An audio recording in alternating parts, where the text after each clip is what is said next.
Hello student, welcome to my YouTube channel. तो आज अपन बात करने वाले हैं मेडिकल सर्जिकल नर्सिंग के बारे में। ठीक है, तो मेडिकल सर्जिकल नर्सिंग में अपन बात करेंगे बेसिक साइन एंड सिम्टम्स के बारे में। तो अब अपन बात करने वाले हैं basic and sign and symptoms में अपन बात करेंगे कि डायरिया क्या होता है। तो अब डायरिया की अपन पहले परिभाषा की बात करेंगे, डेफिनेशन ऑफ द डायरिया। फिर अपन बात करेंगे कॉज ऑफ द डायरिया, कारण क्या क्या होता है डायरिया के। फिर अपन इसके बाद बारेंगे कॉम्प्लिकेशन ऑफ द डायरिया। ठीक है, फिर मैनेजमेंट की बात करेंगे अपन, मैनेजमेंट क्या क्या होता है और सिम्टम्स एंड साइन, लक्षण क्या क्या होते हैं डायरिया के। तो अब अपन बात करते हैं परिभाषा यानी कि डेफिनेशन ऑफ द डायरिया। तो डेफिनेशन ऑफ डायरिया में अपन बात करेंगे डायरिया होता है क्या, इंट्रोडक्शन ऑफ द डायरिया। तो डायरिया बेसिकली क्या होता है कि किसी भी व्यक्ति में जो पाचन की प्रक्रिया अनियमित हो जाती है, जिसके कारण क्या होता है कि जो आंत्र की गति होती है वो क्या हो जाती है, असामान्य हो जाती है। असामान्य होने के कारण क्या होता है कि जो स्टूल होता है वो क्या होता है, लिक्विड फॉर्म में ह्यूमन बॉडी से एक्सक्रीट आउट होने लग जाता है, जिसको अपन क्या कहते हैं, डायरिया कहते हैं। क्या कहते हैं, डायरिया कहते हैं। क्या होता है कि किसी भी व्यक्ति में, अपन हिंदी में परिभाषा की बात करें तो किसी भी व्यक्ति में भोजन की पाचन की प्रक्रिया असामान्य होने के कारण आंत्र की गति अनियमित हो जाती है, जिससे क्या होगा कि जो मल पदार्थ होता है वो क्या होता है, लिक्विड फॉर्म में तरल तरल रूप में क्या होता है मानव शरीर से निष्कासित कर लिया जाता है, जिसको अपन क्या कहते हैं, डायरिया कहते हैं। ये क्या होती है, डेफिनेशन ऑफ द डायरिया। ठीक है, इसके बाद अपन बात करेंगे कॉज ऑफ द डायरिया यानी कि कारण क्या क्या होते हैं डायरिया के।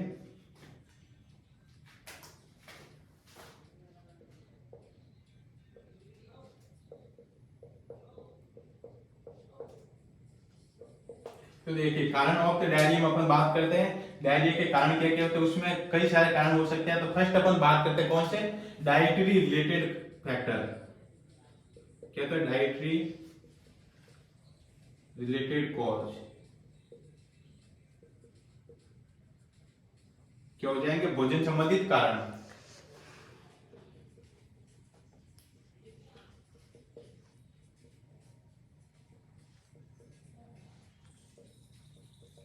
ठीक है, भोजन संबंधित कारण में अपन बात करेंगे कौन कौन से फैक्टर आ जाते हैं। तो इसमें क्या होता है, फर्स्ट अपन बात करने वाले हैं कौन सा, तो देखिए फर्स्ट ओवर फीडिंग ए,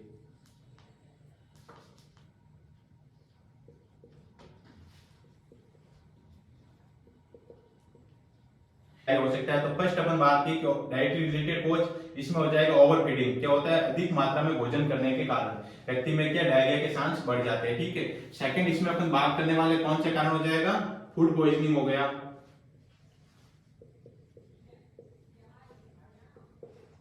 क्या हो जाएगा, फूड पॉइजनिंग। फूड के जब क्या अपन व्यक्ति क्या होता है कि जो भोजन वगैरह करता है तो फूड पॉइजनिंग हो जाती है, जिसके कारण डायरिया के चांस बढ़ जाते हैं। ठीक है, तो थर्ड अपन बात करेंगे स्टारवेशन यानी कि उपवास करना।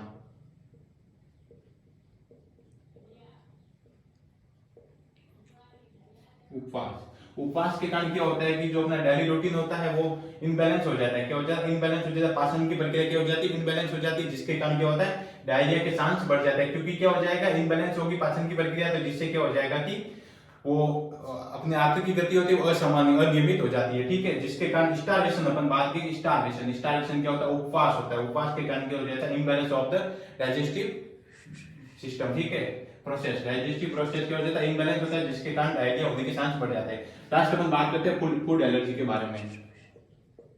क्या होता है कि किसी भी व्यक्ति में पार्टिकुलर फूड के रिलेटेड क्या हो जाती है, एलर्जी हो जाती है, जिसके कारण अपन को डायरिया होने की समस्या बढ़ सकती है। ये भी एक कारण होता है।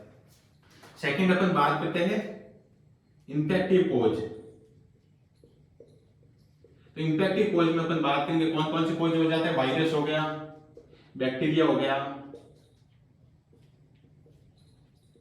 वायरस हो गया, बैक्टीरिया हो गया, फंजाई हो गया। ठीक है, फंजाई, फंजाई यानी कि फफूंद, बैक्टीरिया, वायरस, इनके कारण भी डायरिया हो सकता है। थर्ड अपन बात करेंगे ड्रग्स हो गई, कौन कौन सी ड्रग्स, एम्पीसिलिन हो गई या फिर अदर एंटीबायोटिक्स, एम्पीसिलिन, एम्पीसिलिन और अदर एंटीबायोटिक्स।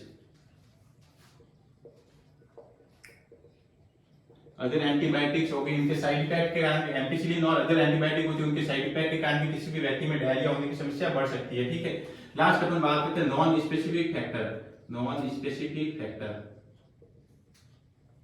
तो नॉन स्पेसिफिक फैक्टर में क्या होता है कि स्ट्रेस हो गया या फिर टेंशन हो गया, जिसके कारण क्या हो जाता है, स्ट्रेस या फिर टेंशन, इसके कारण भी डायरिया हो सकता है।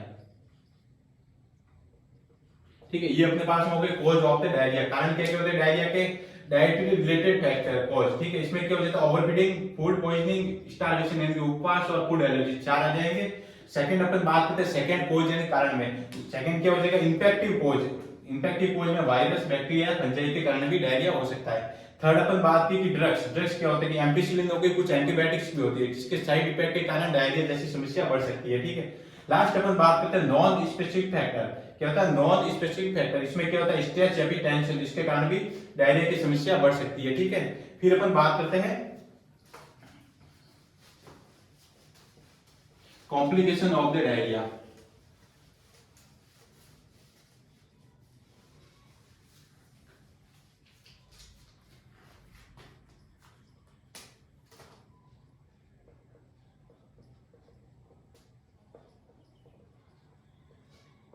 तो देखिए कॉम्प्लिकेशन का मतलब क्या होता है कि बेसिकली अगर डायरिया हो रखा है किसी भी व्यक्ति में, ठीक है, अब उसके कारण ह्यूमन बॉडी में क्या नुकसान क्या हो रहा है, उसके कारण उसको अपन कहते हैं कॉम्प्लिकेशन, ठीक है। कॉम्प्लिकेशन में अब क्या क्या हो जाएगा, फर्स्ट अपन बात करेंगे डिहाइड्रेशन। क्या हो जाएगा, डिहाइड्रेशन। अब डिहाइड्रेशन क्या होता है कि ह्यूमन बॉडी में अगर ज्यादा मात्रा में फ्लूइड का लॉस हो रहा है, जिससे क्या होगा फ्लूइड की कमी आ जाएगी, जिसको अपन कहते हैं डिहाइड्रेशन। तो बेसिकली डायरिया में होता है क्या, फ्लूइड का लॉस हो रहा है, जो स्टूल होता है क्या वाटर फॉर्म में एक्सक्रीट आउट होता है ह्यूमन बॉडी से, तो इसमें डिहाइड्रेशन की समस्या बढ़ सकती है। सेकंड अपन बात करेंगे टॉक्सेमिया, और थर्ड अपने पास में हो जाएगा हाइपरनेट्रेमिया,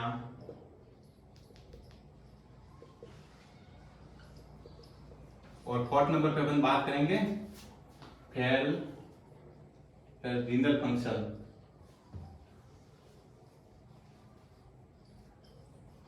और लास्ट अपन बात करने वाले हैं एसिडोसिस। एसिडोसिस, ठीक है। तो देखिए कॉम्प्लिकेशन ऑफ द डायरिया में अपन बात करने वाले 5 फैक्टर के बारे में। फर्स्ट अपन ने बात की डिहाइड्रेशन। डिहाइड्रेशन क्या क्या होता है, ह्यूमन बॉडी से फ्लूइड का लॉस हो जाता है, उसको अपन कहते हैं डिहाइड्रेशन। टॉक्सीमिया, टॉक्सीमिया बेसिकली क्या होता है कि जो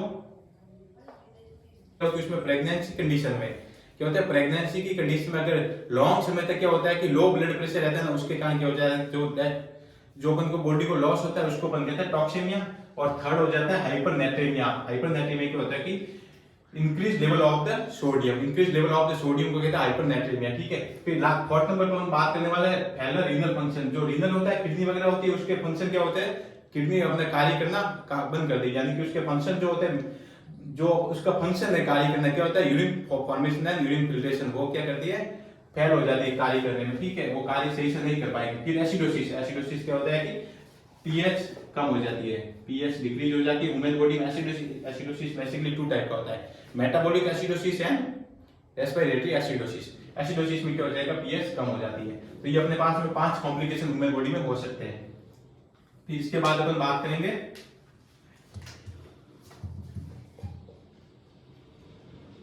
clinical manifestation.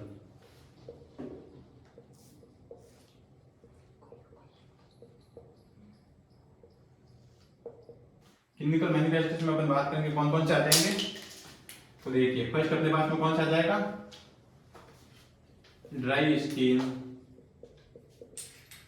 Second weight loss, क्या हो जाएगा dry skin, weight loss. Third हो जाएगा लो ब्लड प्रेशर, लो बीपी, और फोर्थ हो जाएगा रैपिड पल्स,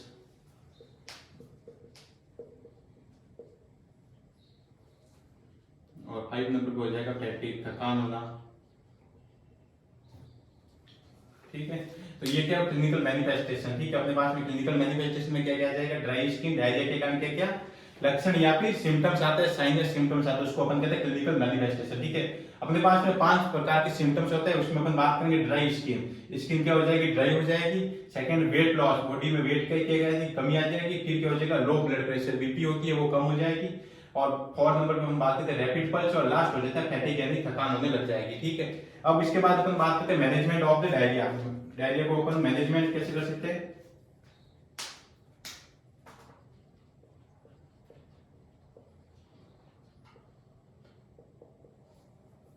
तो मैनेजमेंट ऑफ द डायरिया में अपन क्या करेंगे, एंटी डायरियल या एंटी माइक्रोबियल ड्रग्स देते हैं।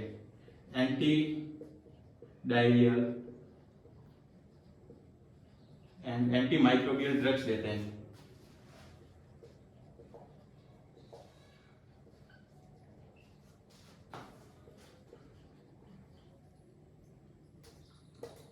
To give anti diarrhoeal and anti microbial drugs देते हैं अपन, क्या देते हैं, anti diarrhoeal and anti microbial drugs देते हैं। सेकंड अपन बात करेंगे IV therapy according to diarrhoea, ठीक है। और थर्ड अपन ओआरएस दे सकते हैं, ओरल रिहाइड्रेशन सॉल्यूशन होता है, और ओआरएस का घोल अपन दे सकते हैं जिससे डायरिया को ठीक है। तो अपन मैनेजमेंट ऑफ द डायरिया बात की, एंटी डायरियल या एंटी माइक्रोबियल ड्रग्स देते हैं। और सेकंड अपन बात की आईवी थेरेपी देते हैं, इंट्रावेनस फ्लूइड यानी कि आरएल हो गया, एनएस हो गया, वो अपन फ्लूइड पेशेंट को देते हैं, ठीक है। एंटी इंट्रावेनस थेरेपी देते हैं अकॉर्डिंग टू डायरिया, ठीक है। डायरिया कौन सा है, मॉडरेट है, सीवियर है या फिर माइल्ड डायरिया, ठीक है। और लास्ट अपन बात करते हैं ओआरएस का घोल देते हैं। ओआरएस यानी कि ओरल रिहाइड्रेशन सॉल्यूशन पाउडर होता है, वो क्या करता है, डिहाइड्रेशन को प्रिवेंट कर देता है। फिर अपन नोट में बात करेंगे,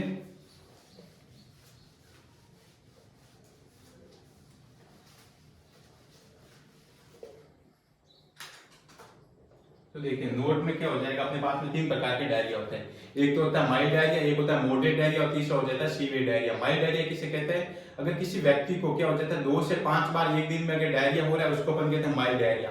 अगर मॉडरेट डायरिया में क्या हो जाएगा 10 से 15 बार अगर डायरिया हो रहा है या फिर 12 से 15 बार किसी व्यक्ति को दिन में डायरिया हो रहा है उसको अपन कहते हैं moderate diarrhoea.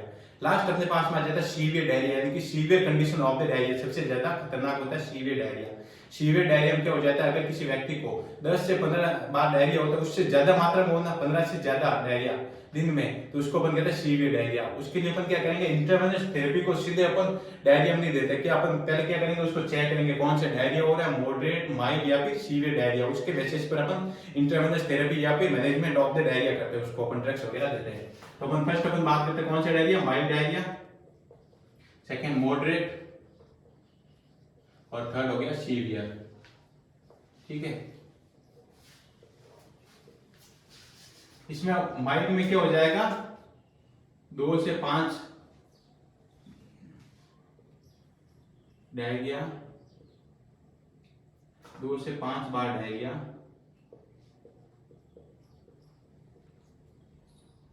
In a day, एक दिन में 2 से 5 बार डायरिया होगा। इसमें क्या हो जाएगा 10 से 15 बार डायरिया, और इससे क्या होगा मोर देन 10 से